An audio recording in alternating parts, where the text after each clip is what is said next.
Oops. Hi everybody, I'm here to report on yesterday's 2-1 win for Rangers at Livingston. And as you can see, I'm celebrating. Hang on a minute. Yay! Yes, I'm celebrating our first league win of the season. And it's only taken 6 games and practically into October. So well done the Gers. And by the way, I'm celebrating by drinking this. I call this drink a Marlon Brando. This is now my new favourite drink. For those of you who are too young to know who Marlon Brando was, look it up in Google and you'll see what a great film star he was. But this was his drink. It's equal measures of Disaronno and Scotch whisky, and I can tell you it's delicious. Everybody I've introduced it to has practically become addicted to it. And if the season continues the way it has so far, I'll be going through gallons of this stuff. Anyway, I'll put it down. Wait a minute. I'll put it down just now. What can I say about yesterday's win? It was a slight improvement in most of the league games. It wasn't as good as the Hibs game in the League Cup.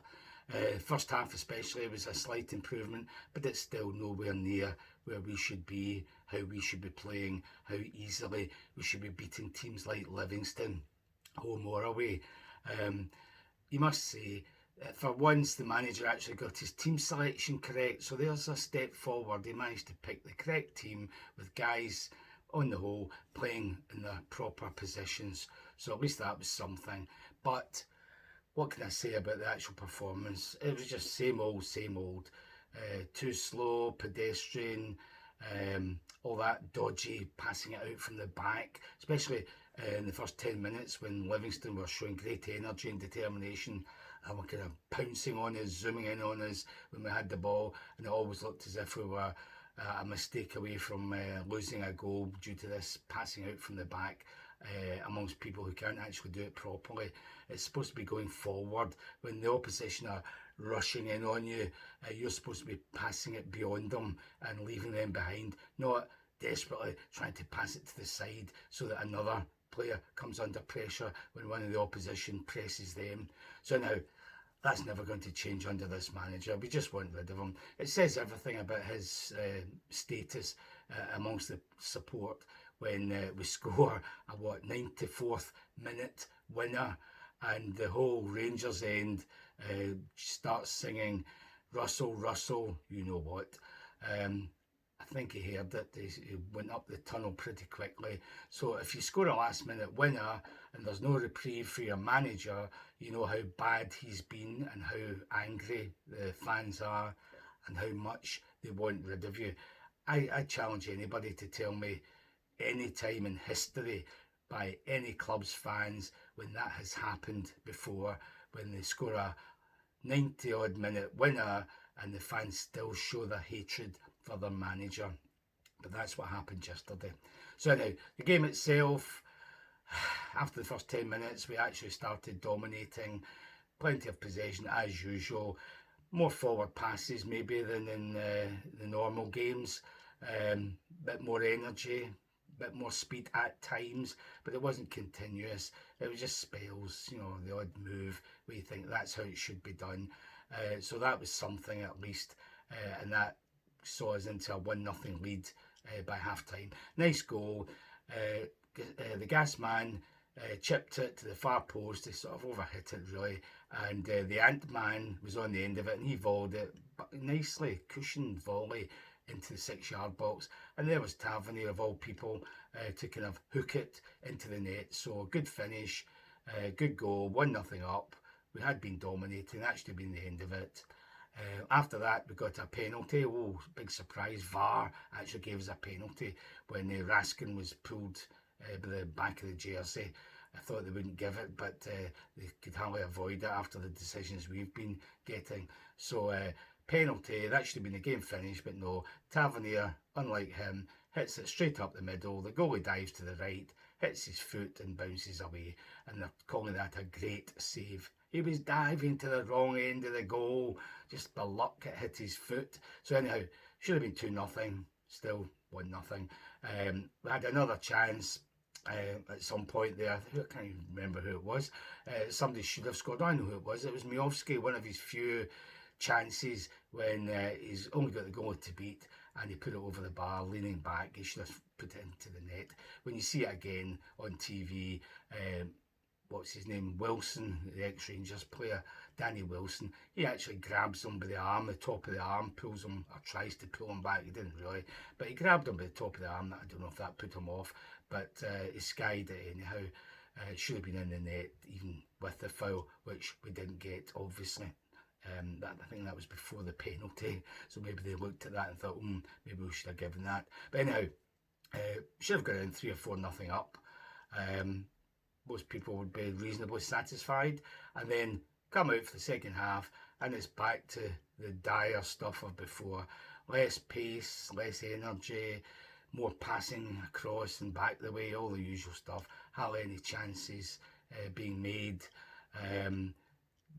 Given the opposition encouragement, so they looked a bit more lively than they had by the end of the first half. And was it really a surprise when they equalised? And I mean, a simple cross into the box, Suter and Cornelius, about 3-4 feet between them, both of them jump up, it goes over their head, and there's Big Silla to do a lovely header into the net. No chance for Butland. So what a ridiculous equaliser. Cross into the box, a header, and all your work that's gone before, when you should have been 3 or 4 nothing up, has all just been destroyed in a second. So now 1 each. Call the troops in, call the cavalry, frantic stuff. I think we used 5 subs after that. Even brought on Chimita, who wasn't supposedly able to play in that surface, but needs must, I suppose. The manager's feeling under such pressure, he has to throw him on with the likes of empty jersey by Rami helping out, but he hardly touched it apart from getting booked. So anyhow, not really great chances. It looked as if it was drifting to a 1 each, although we were still at it. Give us our due. We kept at it. We kept pressing, hoping something would happen with all these attacking players on the park. Even kept Tavernier on and brought on the lesser spotted Aarons, who hadn't appeared since the disastrous red card against Bruges. So Uncle Tom Cobley and everybody were on that park trying to get an equaliser. And when it came, well, actually, I must say this, before it came, Miovski, I think it was about the 92nd minute, he had a great header and the goalie just tipped it over the bar. That would have been a fitting winner and it would have boosted his confidence. That was only his second chance of the match. So anyhow, good on him for getting a good header in. But when the winner came a couple of minutes later, just another cross, a corner, fired into the box. There must have been about 18 players in the 18-yard box, and it went through, I don't know how many of them, and there was Aarons of all people to just sweep it into the net, low into the net, and he proceeded to go crazy with his celebration, and no wonder. It's the best thing he's done, practically the only thing he's done for us since he signed. The TV cameras obviously showed you our esteemed head coach going crazy, a mixture of relief, anger, joy, because presumably he was thinking at 1 each, I could be fired after this. He should still be fired, it doesn't matter. Struggling like that to beat Livy, this guy should get the chop. But that was maybe the first hint that he maybe isn't as secure as he keeps telling everybody, how Andrew Kavanagh hugs him and loves him and has assured him he'll be there forever. So let's hope that was a sign that he's not a sticky wicket anyhow. So 3 points. We zoom up the league to, what are we, 8th, I think. And Falkirk away next weekend. That should be another win, although it isn't another plastic pitch. At least I think it's a modern one. So we win there. We might even get up to the top 5. Who knows? We're on our way. In between then, obviously, we've got the slight matter of Sturm Graz away. So I think that'll be a case of keeping the score as low as possible, but we might not manage that, so we won't be too despondent. I think we've given up on our Europa hopes already after last week. So we're all relieved, we're all happy. It was a win, it wasn't great. it didn't show that much sign of great improvement. So we can only hope that is a springboard yet again.